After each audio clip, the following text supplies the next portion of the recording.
Vamos orar, meus queridos irmãos? Pai, nós queremos te agradecer por esse tempo de adoração. O Senhor já tem falado aos nossos corações. E neste momento nos aproximamos da tua santa palavra para ouvirmos a tua voz. Assim, Senhor, nós nos colocamos os nossos corações e pedimos que o Senhor fale, Deus. Fale com o teu Santo Espírito, fale por intermédio do instrumento, ó Deus, e que o seu nome seja glorificado. É isso que nós oramos em nome de Jesus. Amém. Muito bem, meus irmãos. Nós estamos caminhando na nossa série e hoje nós vamos ler o texto de 1 João, capítulo de número 4, versos de 13 a 21. Você pode abrir sua Bíblia aí. Como vocês sabem, hoje pela manhã nós não temos a nossa projeção, nós pregamos aqui a velha escola, então você abre sua Bíblia aí, em 1 João, a partir do verso 13, nós vamos ler até o verso de número 21. Verso 13 até o verso de número 21.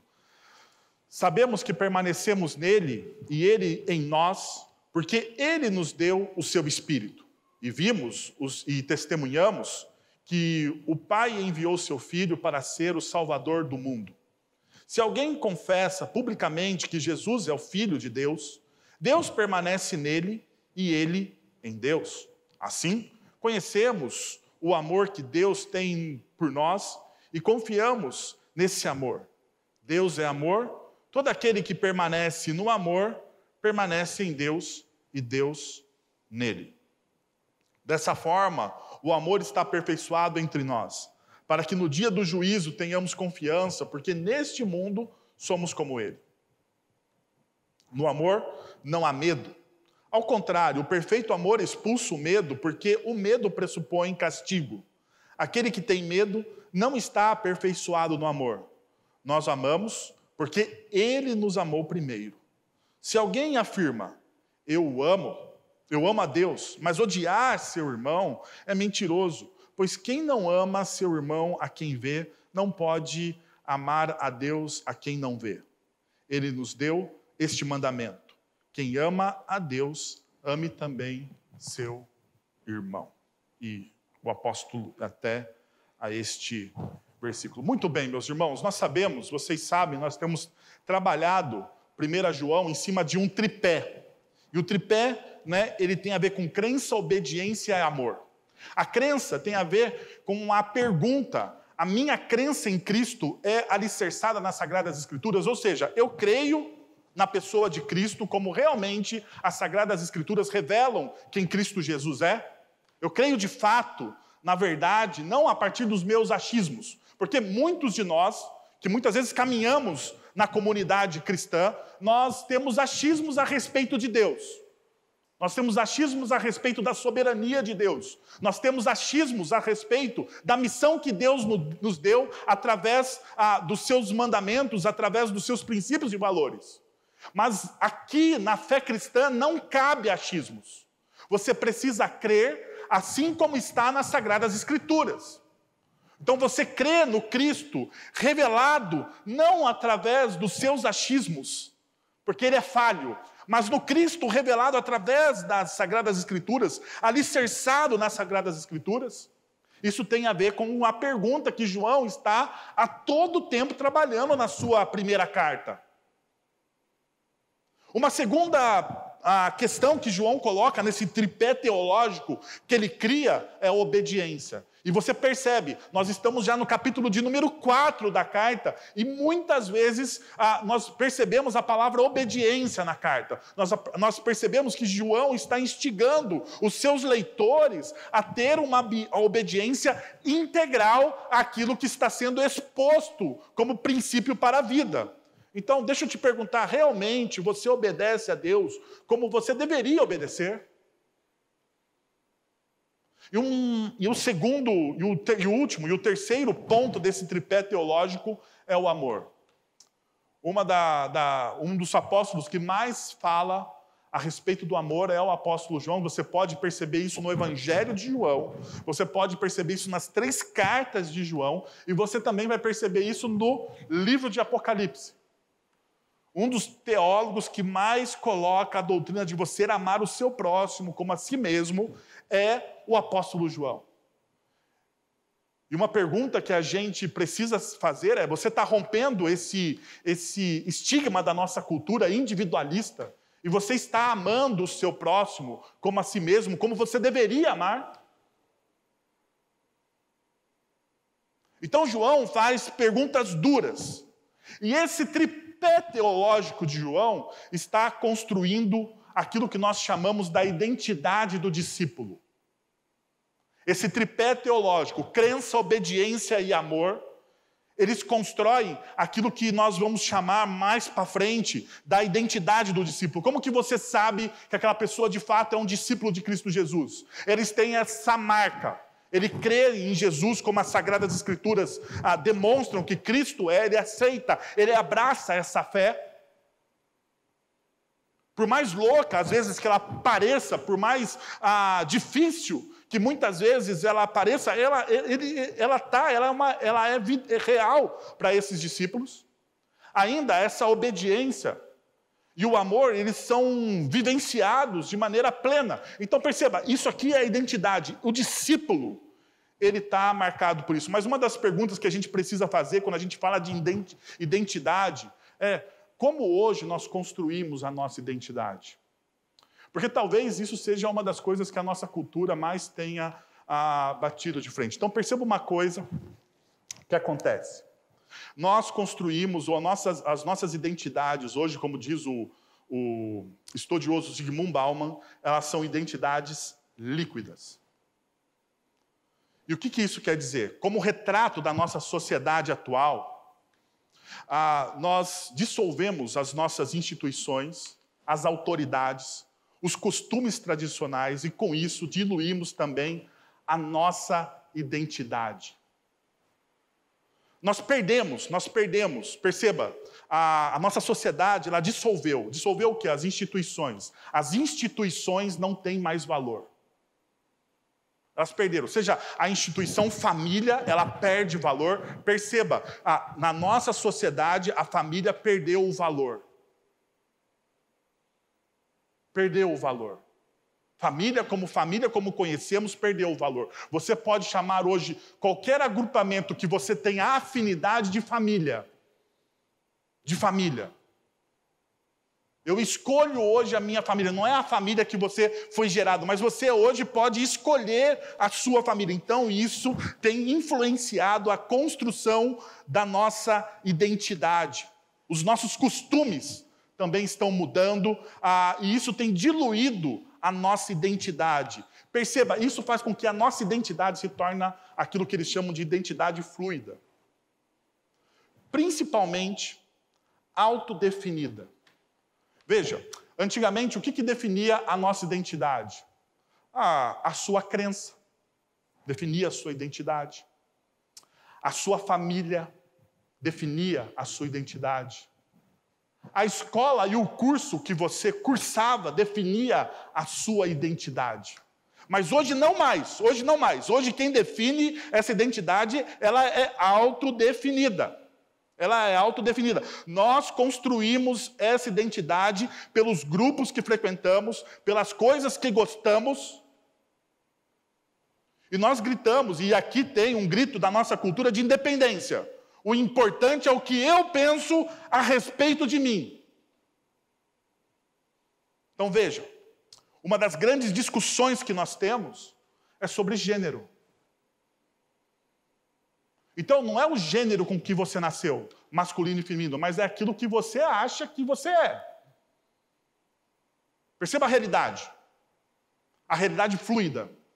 Não é o gênero que você... A biologia não mais influencia o seu gênero.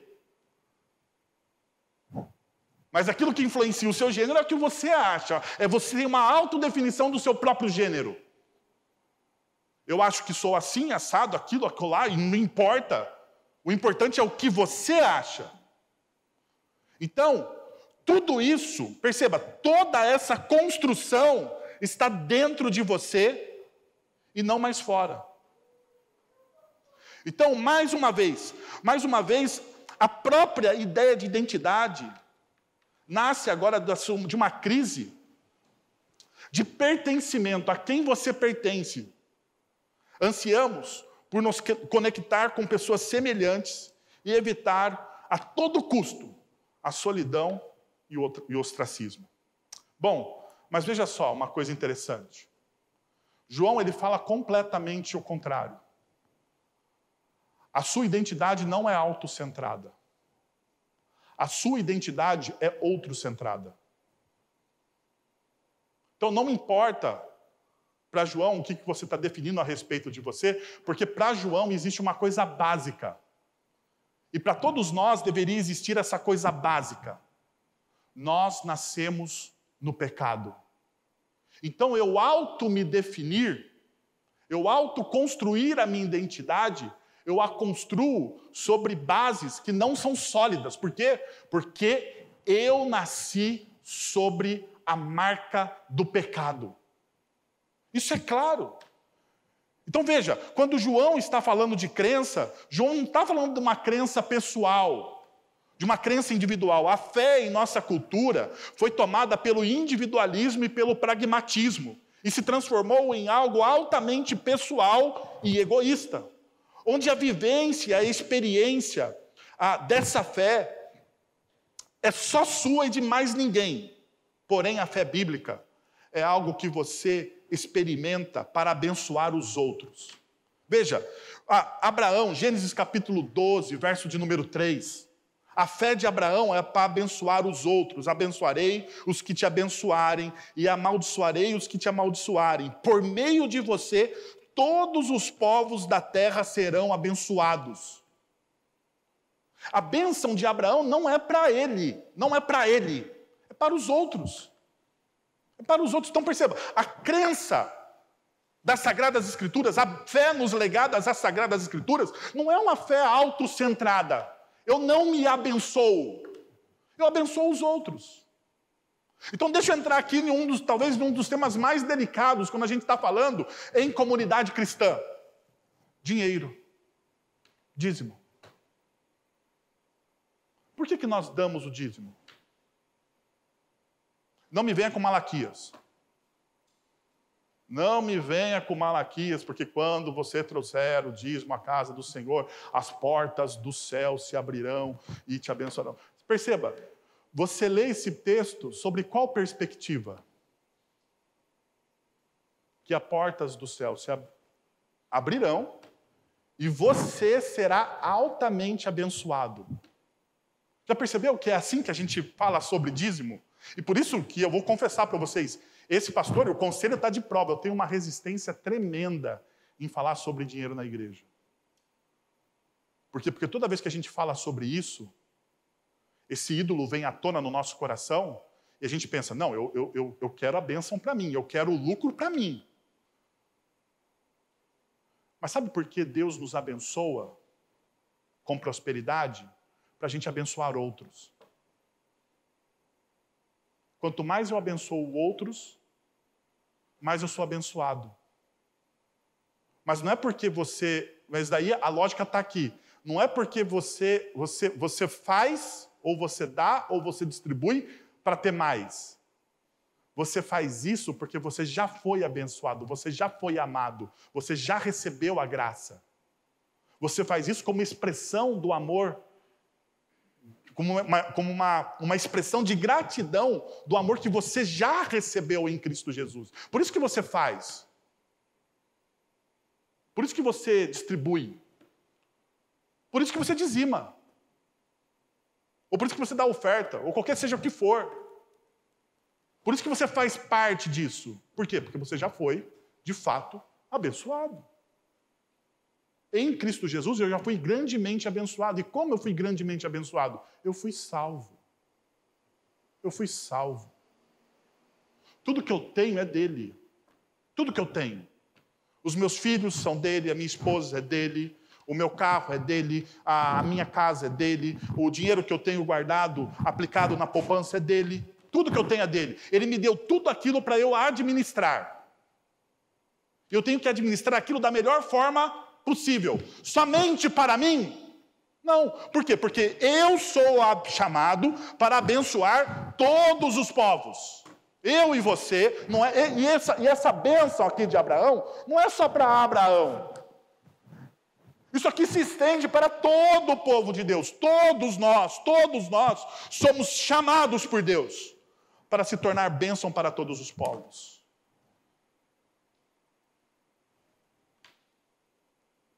Perceberam a lógica? A experiência não é só sua. A experiência é comunitária. Você é abençoado, mas você é abençoado em todos os sentidos para abençoar outros. Não só você. Não só você. Então veja, a mesma coisa acontece com a obediência. A obediência é uma resposta, é uma virtude interna do nosso coração, mas essa virtude interna mostra o quê? Que eu fui transformado pela ação do Espírito Santo de Deus. Então essa obediência que eu tenho às Sagradas Escrituras é uma virtude interna, mas ela é também externa. Então, mais uma vez, eu não sou definido por um achismo interno do meu coração pecaminoso. Eu sou definido por uma ação externa do Espírito Santo na minha vida, que leva o meu coração a obedecer. O Espírito Santo me convence do pecado, da minha rebeldia, ele me convence da justiça, que é promovida pela morte e ressurreição de Cristo Jesus, e ele me convence do juízo, que um dia Cristo Jesus vai entrar na história e vai julgar todas as coisas. É isso que o Espírito Santo faz no meu coração, então por isso que eu me torno obediente a Ele, porque eu entendo que através disso, os meus olhos, né, como o apóstolo Paulo vai dizer que os meus olhos agora veem a soberania de Deus em todas as coisas. Ainda, nesse tripé, o amor aqui, ele não é como a nossa cultura diz, não é romântico. Não é romântico de maneira nenhuma. Muito menos egoísta ou fantasioso. Nem individualista. Esse amor aqui, ele é altamente missional.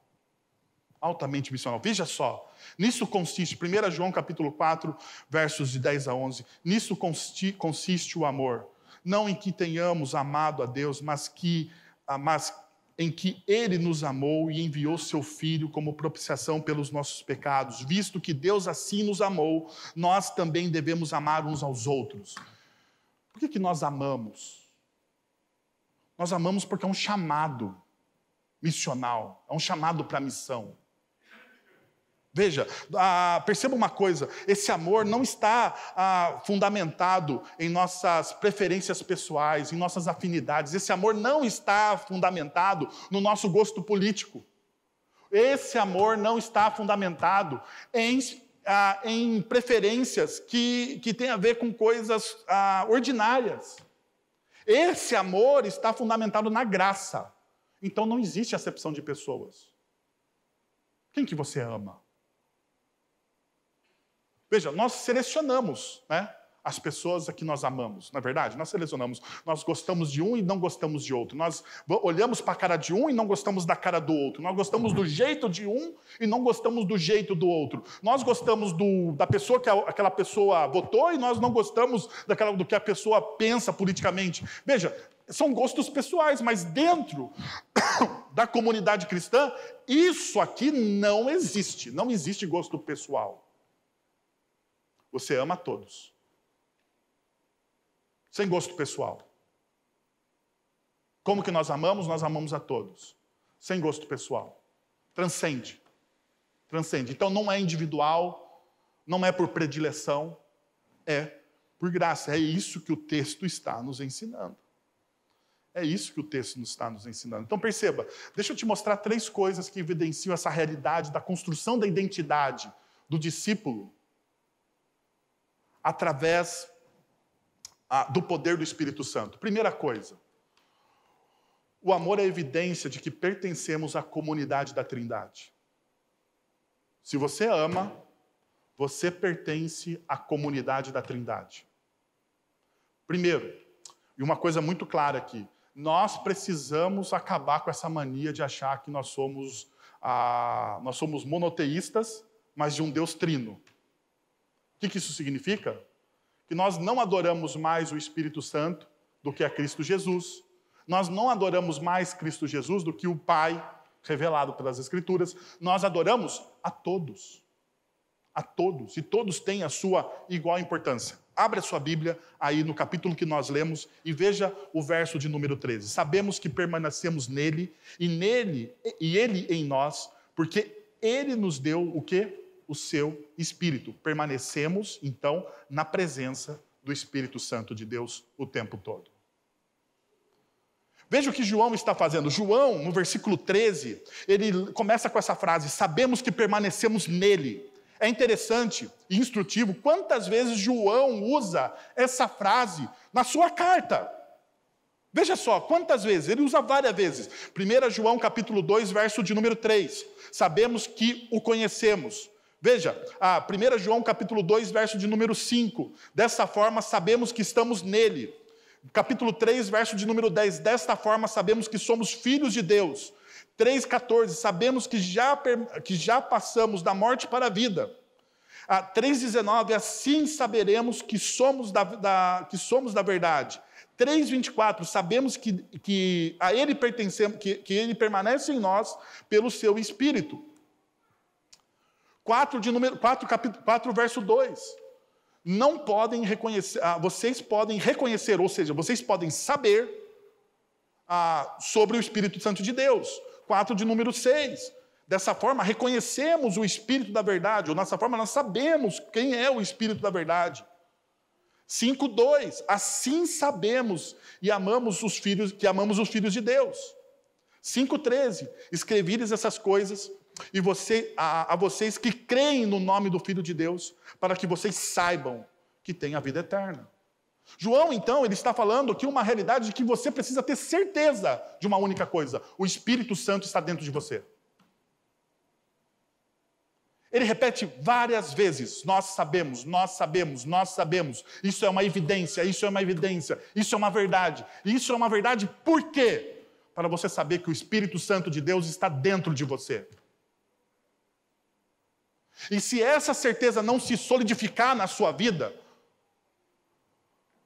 o amor e o crescimento no Espírito Santo, você começa a colocar dúvidas na ação de Deus e em você mesmo. Será que Deus está cuidando de mim? Será que Deus me ama de fato? Será que tudo que eu estou passando faz parte do controle de Deus? Quantas vezes essas perguntas vêm à tona no nosso coração? Diversas vezes essas perguntas entram na ordem do nosso coração. E quando elas são dissipadas? Quando nós temos a consciência plena de que o Espírito Santo de Deus está dentro de nós, trabalhando em nós, fazendo sua obra sem cansar. O Espírito de Deus não se aparta dos eleitos. Aqueles que um dia confessaram Cristo Jesus como Senhor e Salvador das suas vidas, eles têm essa verdade presa, fixa no seu coração. Por isso não tememos. Por isso não tememos. Por quê? Porque o Espírito Santo de Deus está, ou porque nós estamos efetivamente todos os dias na presença do Espírito. A nossa identidade é formada aqui. O Espírito está em nós. Independente do que fazemos, falamos, Ele está em nós. Ainda, veja só o que o verso de número 14 vai dizer. E vimos e testemunhamos que o Pai enviou o seu Filho para ser o Salvador do mundo. Se alguém confessa publicamente que Jesus é o Filho de Deus, Deus permanece nele e ele em Deus. Confessamos o Filho como Salvador. Ou seja, olha o que João está fazendo. João fala assim: o Espírito está em você. Verso de número 14. Porque o Espírito está em você, você faz o quê? Automaticamente você confessa Cristo Jesus como Senhor e Salvador da sua vida. Agora veja, essa confissão que João está falando aqui não é aquela confissão individual que você faz. Sabe? Porque a gente acha que confessar a Cristo Jesus é eu confessar Cristo Jesus, Jesus é o Senhor e Salvador da minha vida. É aquilo que muitas vezes, de maneira errada, alguns evangelistas fizeram na igreja evangélica. Olha, você aí sentado, levante sua mão. Levante sua mão, você que está sentado aí, e confesse agora no seu coração que Cristo Jesus é o Senhor e Salvador da sua vida. Não é essa a confissão que João está falando aqui. João está falando aqui de uma confissão pública. De uma confissão que atinge as pessoas que estão à nossa volta. Eu sei, o Espírito Santo está em mim, trabalha em mim para quê? Para que automaticamente eu confesse em todos os meus atos, com toda a minha vida, com tudo aquilo que eu sou, com tudo aquilo que eu tenho, que Jesus Cristo me salvou.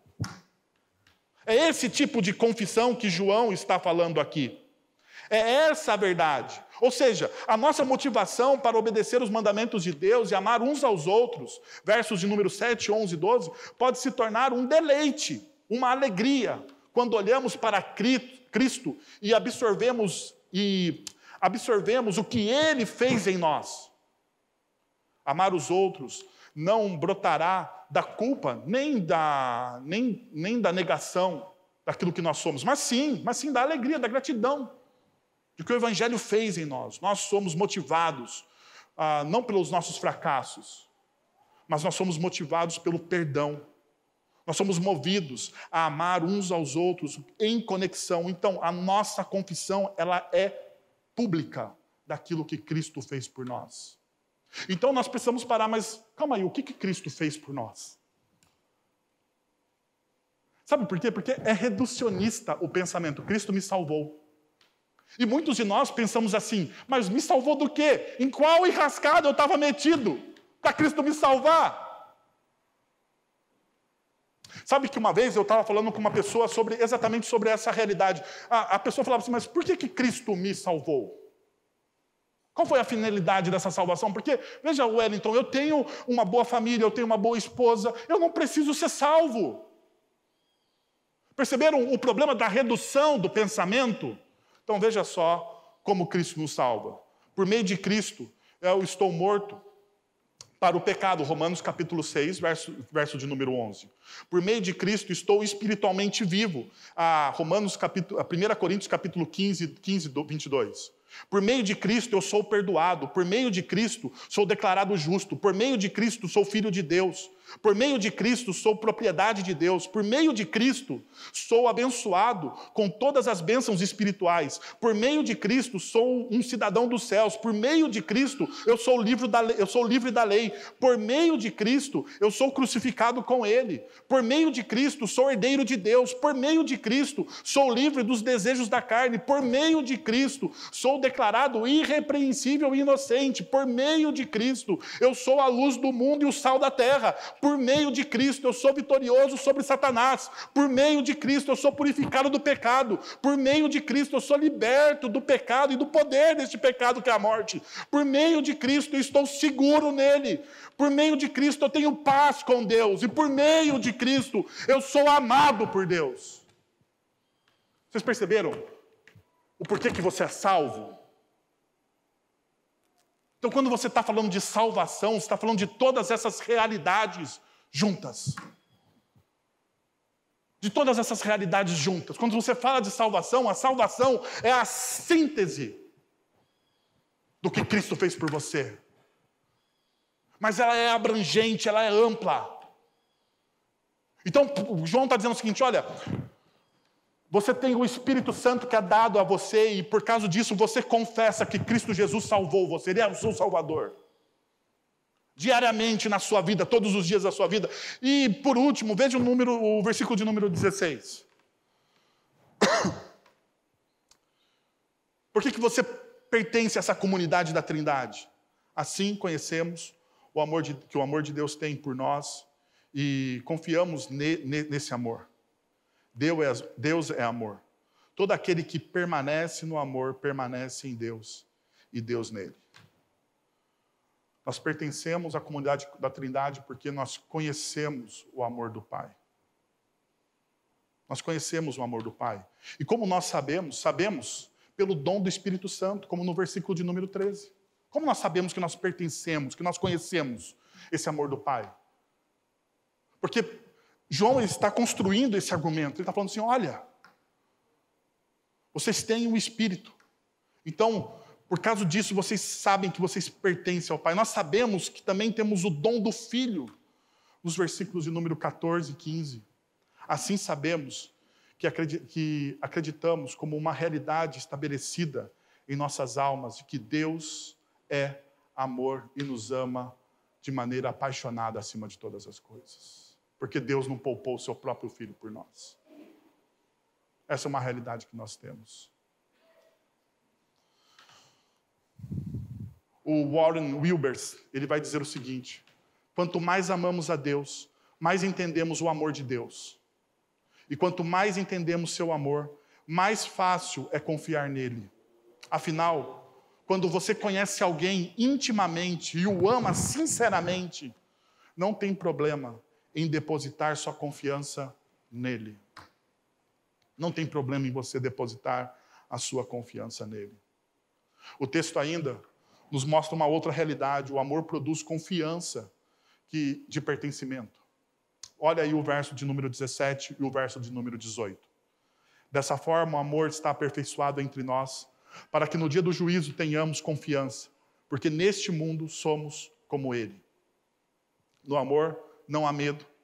Não, ao contrário, o perfeito amor expulsa o medo, porque o medo pressupõe castigo. Aquele que tem medo não está aperfeiçoado no amor. Eu gostaria de chamar a atenção 2 vezes, pelo menos na nova versão internacional, tanto o verso de número 17 como o verso de número 18, eles começam e terminam com essa palavra, aperfeiçoado. Aperfeiçoado. Completo. Completo. A ideia aqui é de que você está sendo completado. Deus está derramando sobre você sabedoria, graça, conhecimento, e Ele está enchendo a sua vida. Você está sendo completado. A ideia também é de você ter propósito. A ideia de aperfeiçoado aqui é que Deus está dando propósito, sentido, significado à sua vida. Ainda, o texto diz o seguinte, que você se torna maduro. Porque a palavra aqui é teleios. É uma das palavras mais importantes das Sagradas Escrituras com referência aos discípulos. Eles são teleios, eles são maduros. Maduros em quê? Em Cristo Jesus. Mas veja só, quem faz esse aperfeiçoamento? Esse aperfeiçoamento é feito através do amor. Quanto mais nós amamos a Deus, quanto mais nós amamos a Cristo Jesus, quanto mais nós conhecemos a pessoa de Deus em Cristo Jesus, mais nós o amamos, mais confiança nós temos nele, mais somos aperfeiçoados nele. E quando nós somos aperfeiçoados, nós nos tornamos ousados e confiantes. Porque essa é a realidade. Você tem confiança e ousadia para chegar diante de Deus. Porque você sabe de uma coisa, que você é filho dele. Você tem certeza que você é filho dele. Sabe, eu tenho uma tese. Qual é o problema nosso com a disciplina da oração? Nós falamos tanto de oração, tanto de oração, tanto de oração, mas nós temos um problema com ela, não é verdade? Vamos ser sinceros. Nós temos uma dificuldade de muitas vezes nos colocarmos em oração. Nós temos uma dificuldade ainda maior. A nossa dificuldade maior, não confessada, porque nós não confessamos isso porque temos medo, mas eu vou falar isso para você. Eu vou confessar aquilo que você tem medo, fique tranquilo. De que você está sendo ouvido. Não é verdade? O nosso medo é de, será que eu estou sendo ouvido? Eu estou orando aqui, será que eu estou sendo ouvido? Sabe por que você tem isso no seu coração? Porque você ainda não foi aperfeiçoado no amor. E é o que João está nos dizendo. Nós ainda não fomos aperfeiçoados no amor e na graça de Cristo Jesus, e por isso nós duvidamos do amor dele, de que ele está ouvindo os nossos pedidos, de que ele está olhando por nós a todo o tempo. E por isso, então, surgem essas dúvidas infantis. Então, perceba, o argumento de João é poderoso e está sendo construído da seguinte forma. 1, você ama os outros. 2, você tem o Espírito. 3, você confessa o Filho. 4, você permanece mutuamente em Deus e em seu amor. Essa realidade leva o amor de Deus ao seu objetivo pleno, seu propósito perfeito em nossas vidas.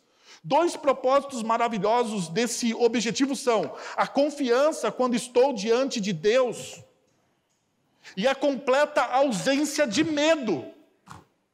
Então, olha só, esse amor que é aperfeiçoado me leva a confiar plenamente em Deus e me leva à ausência de medo. Quantas vezes, meus irmãos, nós somos paralisados pelo medo? E o texto de João, ele é exemplar nisso. Ele está dizendo, você não pode ser paralisado pelo medo. E por que você não pode ser paralisado pelo medo? Porque você é aperfeiçoado no amor. Porque o amor de Deus está em você.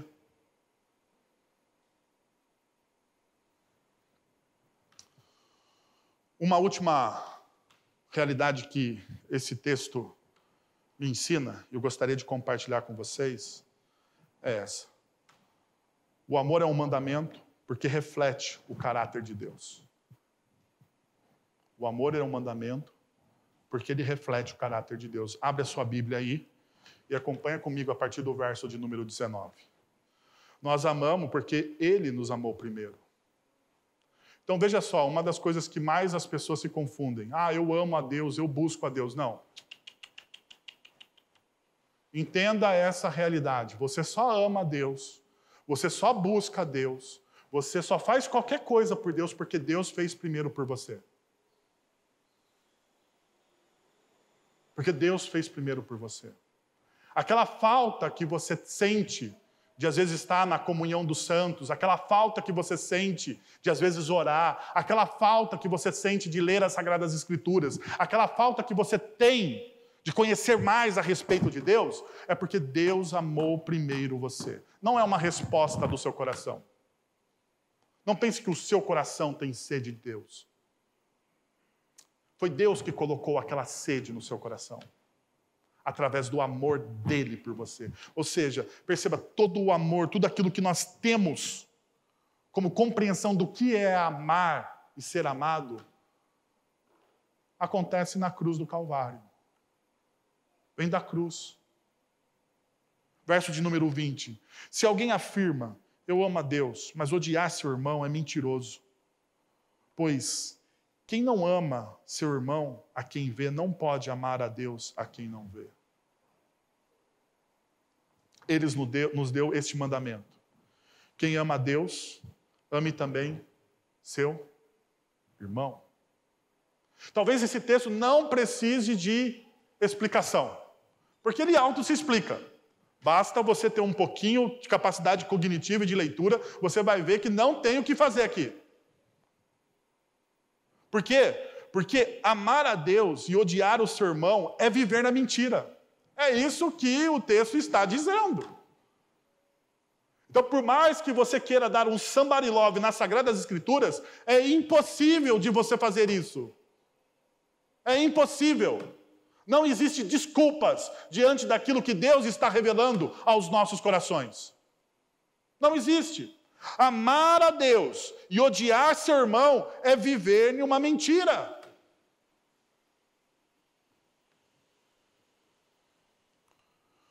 A lógica de João é impecável, é impecável. João aqui, ele, abençoado pelo Santo Espírito de Deus, ele não tem como a gente...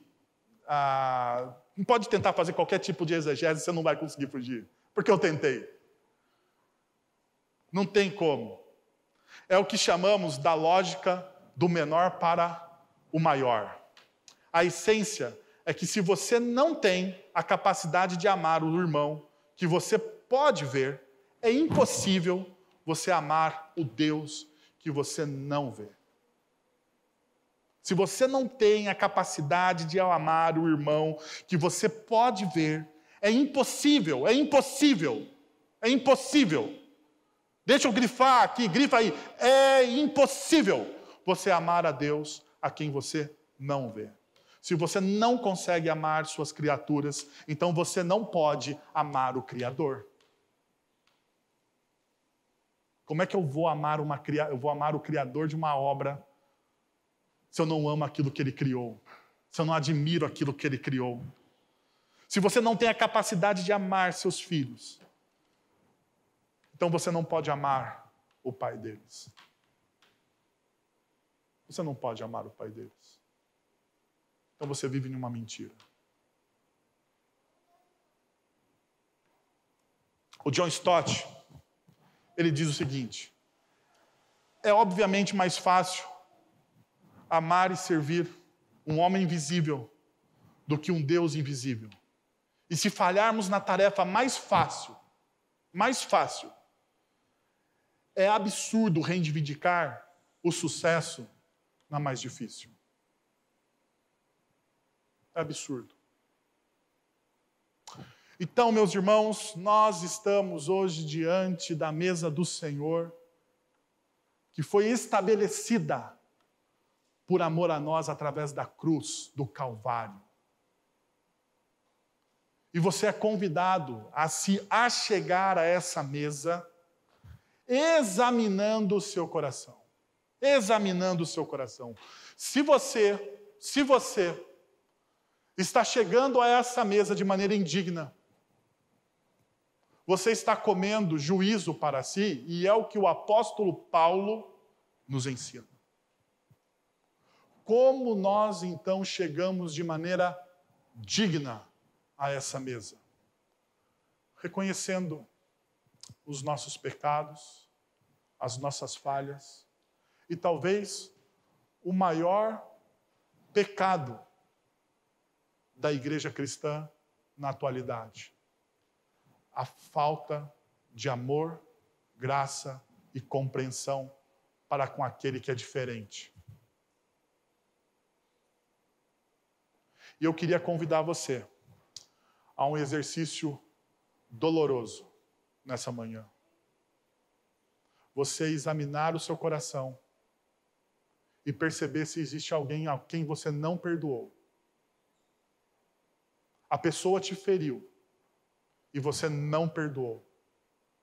Eu gostaria de convidar você a perdoar essa pessoa e a buscar essa reconciliação em nome de Jesus. Perceba que no Evangelho de Mateus, quando Jesus fala sobre o perdão, Jesus fala o seguinte: se alguém pecar contra você, se alguém ferir você, se alguém errar, você vai e busca essa pessoa e você busca a reconciliação.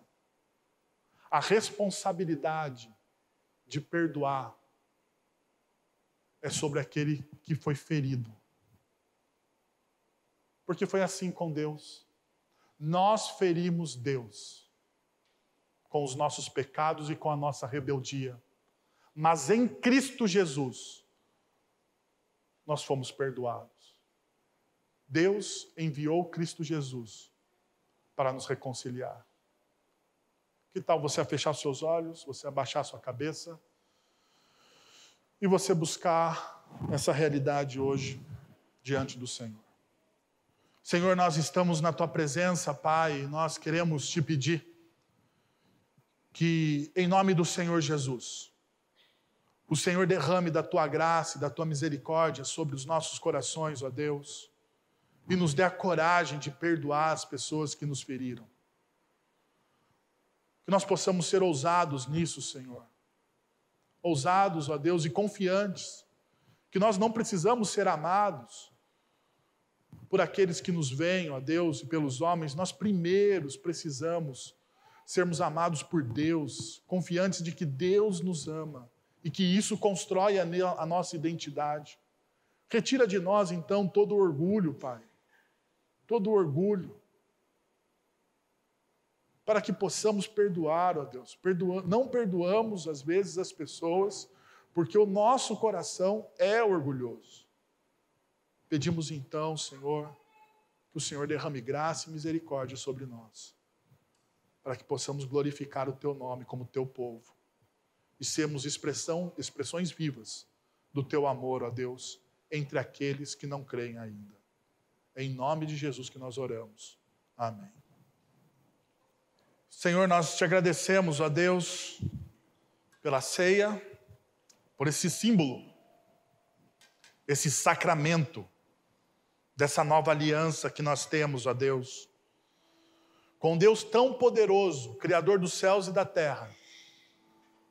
Mas nós podemos, através desse símbolo, desse sacramento, da presença de Cristo em nós, através do Espírito Santo, nós podemos chamar o Deus Criador de todas as coisas de Pai.